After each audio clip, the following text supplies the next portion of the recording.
OK， 呢度咧係300幾尺嘅舊和諧式嘅單位，咁我哋咧就間嗰3間房間嘅。咁呢個單位有咩特別呢？就好 color， 好彩虹，啱晒每一個小朋友自己中意嘅顏色。咁我哋開始講解呢間單位先。好，就門口位先啦。門口位我哋呢邊一樣啦，都係做翻個坐凳嘅鞋櫃嚟嘅。咁下邊我哋都會凌空擺鞋啦。中間呢邊咧，我哋係用個比較特別嘅顏色嘅背景牆嚟嘅。咁呢個位置我哋會做翻個燈帶去散光，做翻個玻璃色櫃。咁玻璃層板都會好睇嘅，擺啲飾物。好，咁啊呢邊咧就一個電視機位嚟嘅，上面我哋做翻個吊櫃。咁下邊咧就客人咧就中意呢個造型嘅電視機櫃咧，佢就比較特別啲，就放呢度嘅，係咪？好特別嘅電視機櫃啦。好，咁而家咧我就係有3間房間嘅。首先我哋係呢間房先啦，呢間房先，我哋門咧就3個門咧都係用翻一色個藍色嘅房門。好。入到嚟睇睇，我哋呢邊咧就用一個衣櫃去間房嘅，個衣櫃到頂嘅。咁衣櫃咧，我哋用粉紅白色去襯托啦。咁呢個上下床一樣啦，我哋都係用粉紅色同白色去配襯。咁呢個咧造型咧，我哋用星星嘅造型啦圍板，係啦。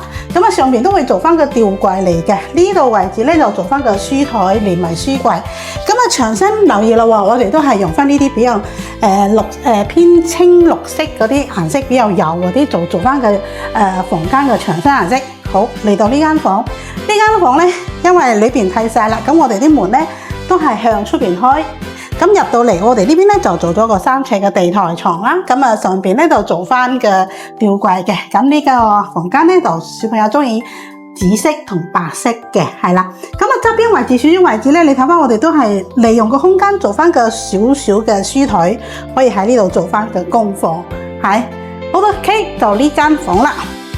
呢間房一樣啦，你睇翻我哋都係用翻呢個藍色嘅房門啦。咁啊入到嚟呢度，呢邊咧就用藍色同白色為主調嘅。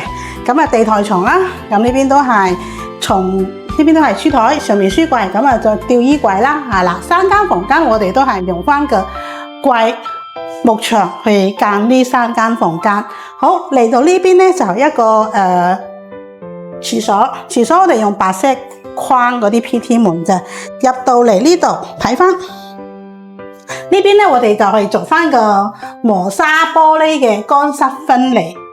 係啦，呢邊磨砂玻璃我哋做翻個2筒嘅，係啦，呢邊就浴室櫃啦。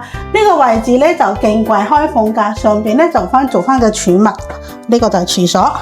OK， 去到廚房位，廚房位一樣啦，我哋都會用翻呢個白色框嘅 PT 門。咁我哋2個門框咧都會油翻同牆身房間嘅牆身一樣嘅清清地嘅綠色去油翻嘅。好，入到嚟呢邊咧睇翻。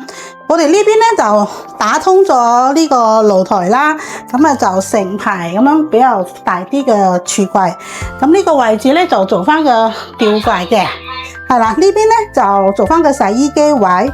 咁洗衣機位呢邊我哋都會做翻個斜位嘅，可以呢邊又可以遮翻個殼，又可以擺嘢。呢邊就做翻個吊櫃啦，雪櫃頂一樣都係做翻個吊櫃。呢個位置咧都係一樣啦，做翻個儲物啦，上面都係做翻個吊櫃啦。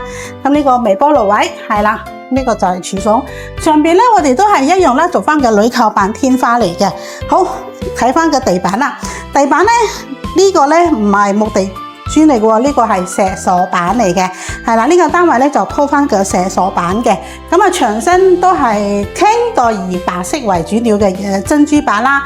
咁啊房間3間房嘅牆身都係用翻個比較青綠色嘅顏色去配襯整3間房間嘅顏色。OK， 好，咁呢個單位就介紹到呢一度。